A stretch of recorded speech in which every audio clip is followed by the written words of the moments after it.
Hi kids, welcome back class, welcome back 4th grade. I hope you are ready to start with this new class.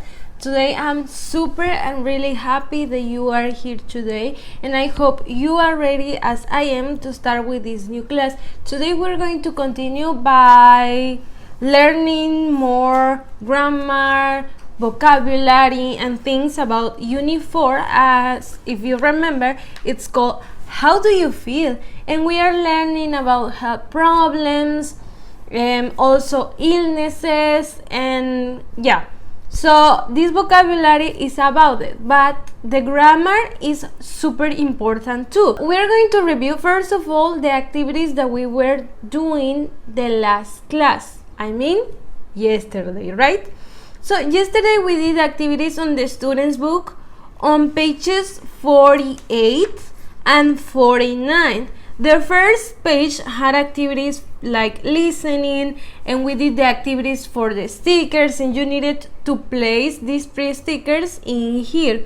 It was quite easy because you just need to pay attention and look at the pictures or the drawings or the cartoons, the characters, a los personajes. It's super easy. Yes, you needed to paste it in this place, etc. So that was it. In the other page we had more like complex activities about grammar. In this grammar we learned two topics like the modal should or the negative form shouldn't, and also the reflexive pronouns. You needed to place in these blanks the correct reflexive pronoun that you needed to use, right?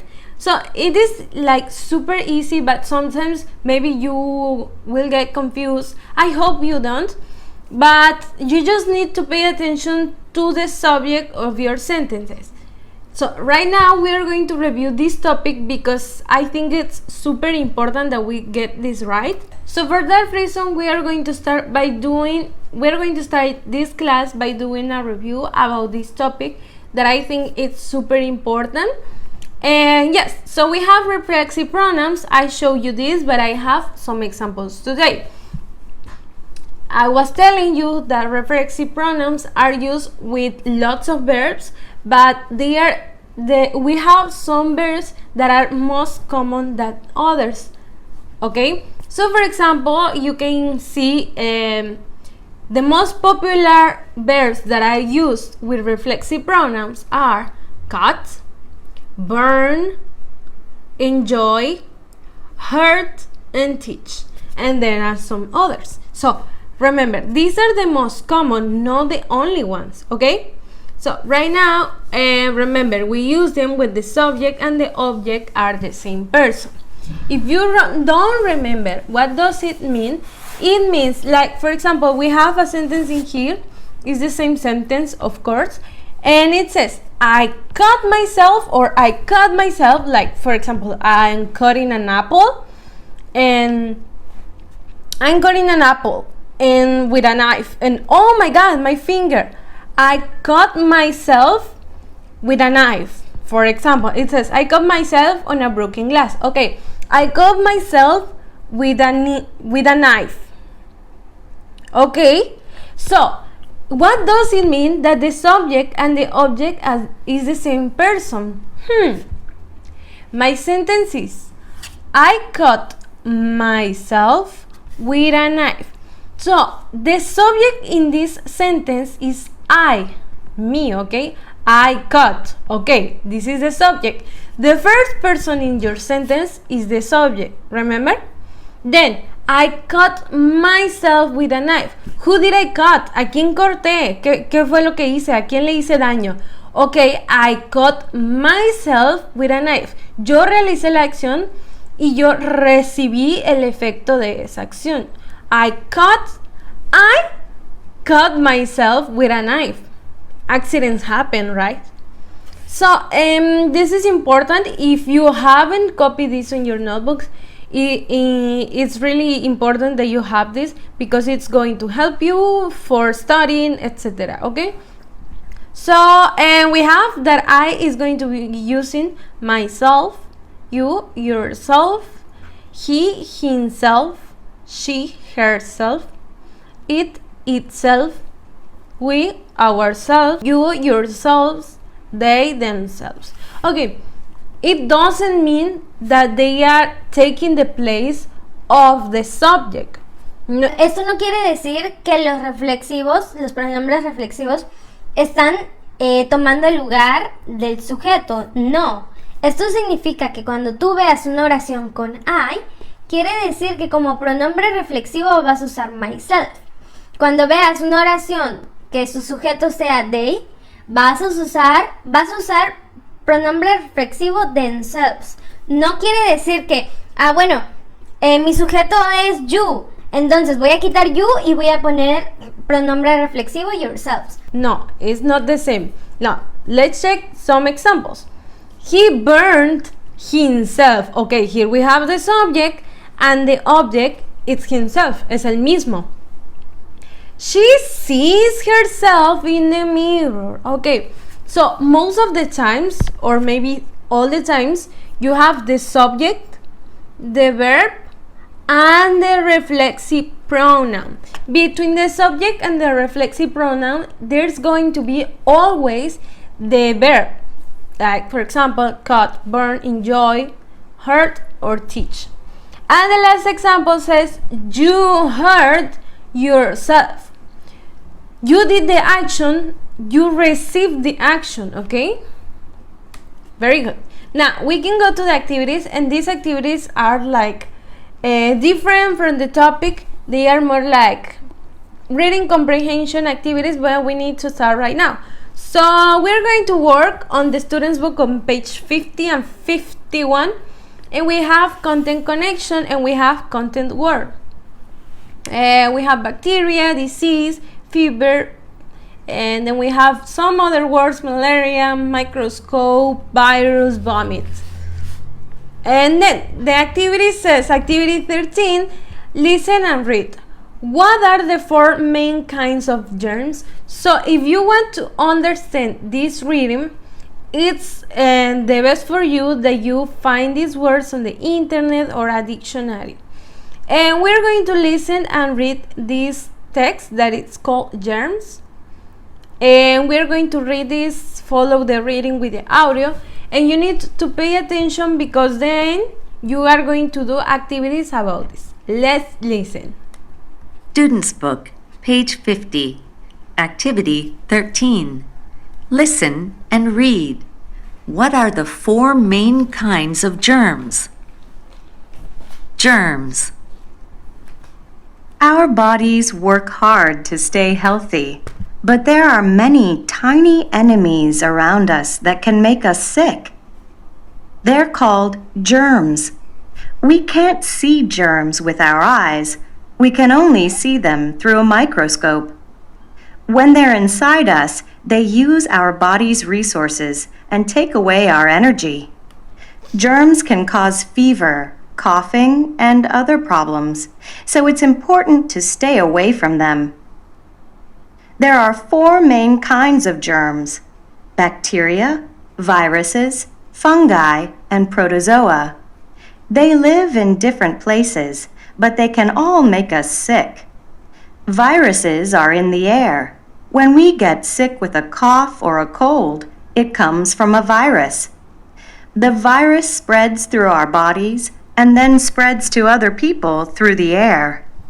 If you sneeze and you don't use a tissue, the virus goes into the air. This is why we shouldn't go to school with a bad cough or cold. Bacteria and fungi live in the air too, but they also grow on things such as old food. This is why we should keep food in the refrigerator. When we eat bad bacteria or fungi, we get a stomach ache and sometimes we vomit. However, bacteria aren't all bad. There are important bacteria in our stomachs. We use them to digest our food. Protozoa can also give you a stomach ache.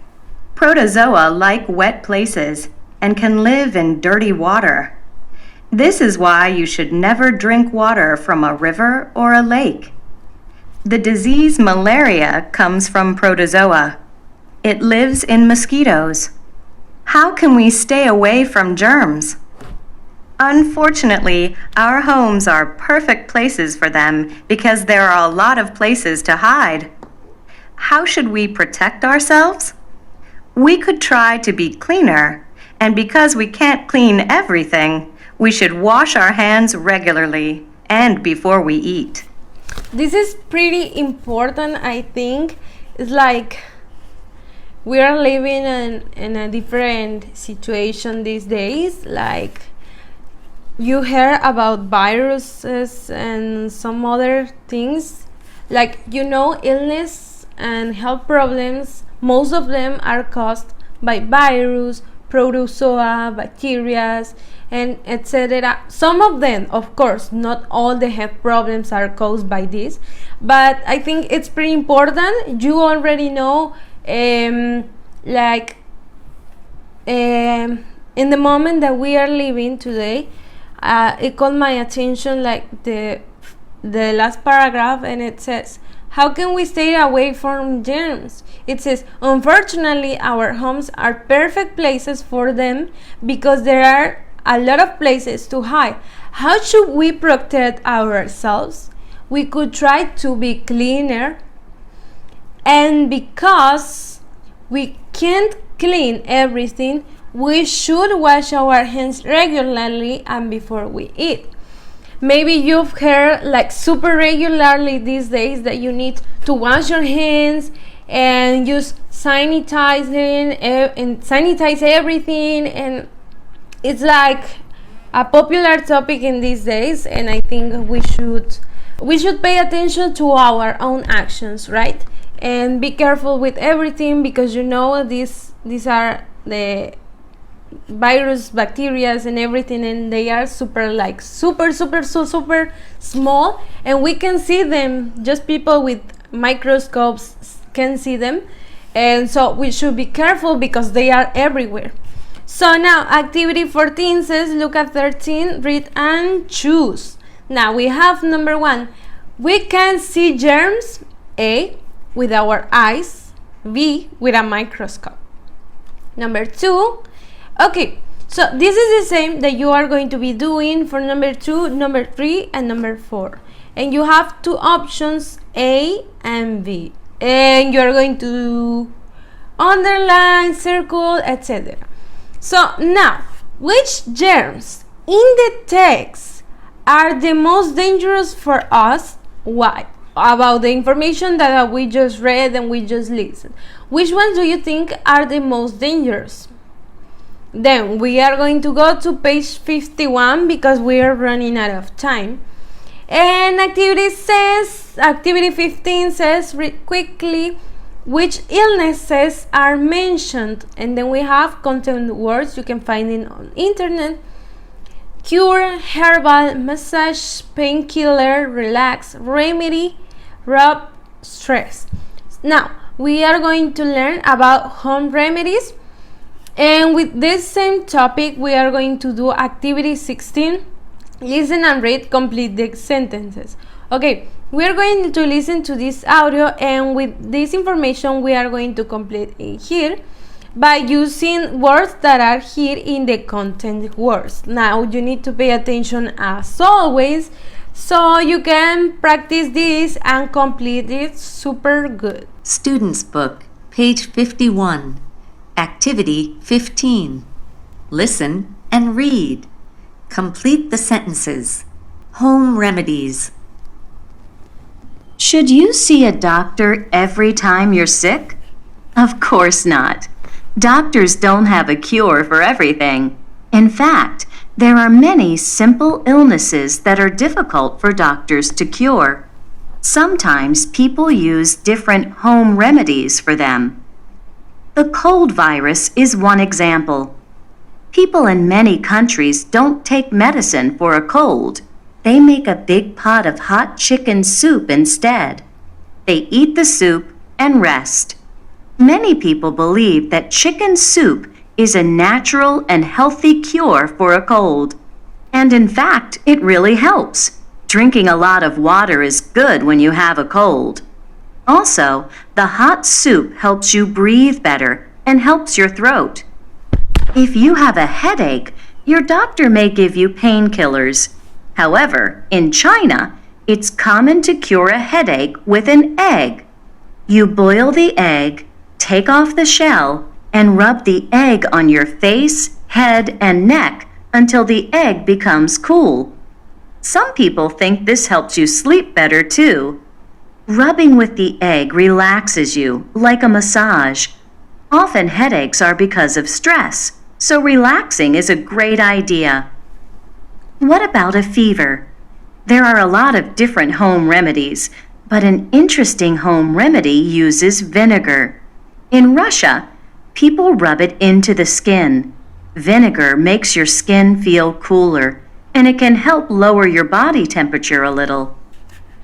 One of the world's oldest home remedies is tea. You can use herbal teas for all sorts of simple illnesses, including stomach aches and sore throats.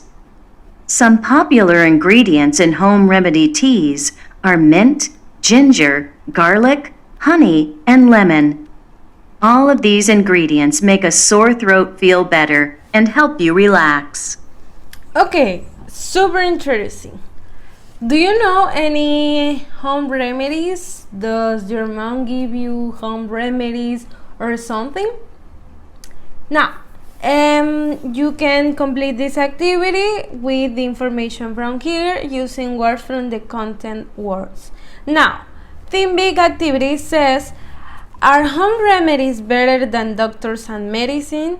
Why? Why not? I'm not going to give you my answer because I want you to answer this by yourselves. So now we have reflexive pronoun activities, exercise. It's only one exercise and we have 6 sentences. Copy on your notebook and complete using the correct reflexive pronoun. Now we have number 1, Susie made a sandwich. Number 2, I chose this hoodie. Number 3, the students wrote the school play.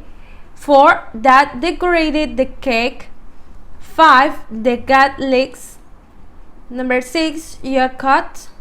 And you're going to complete by using himself, herself, myself, themselves, etc. Themselves. And yes, using the information that you should have copied this information, right? Okay, so that's it. And when you finish this, take a picture, send it to me. Don't forget to write the date and your name in this page, this page from the notebook, and also the pages that you did from your students book. Please try to turn in the activities, complete activities, please.